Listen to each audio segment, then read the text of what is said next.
राधे राधे। हंसी बोले दस मौली तब, कपिकर बड़ गुण एक, जो प्रतिपाले तासुहित, करई उपाय अनेक।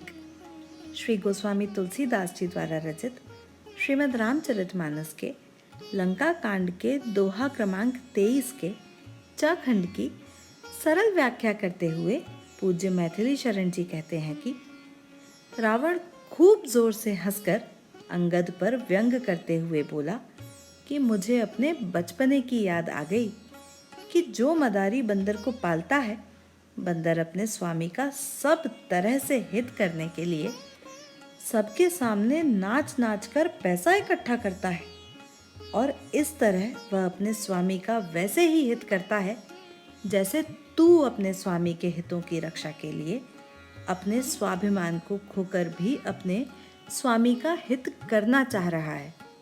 तेरी स्वामी भक्ति धन्य है। जय श्री राम।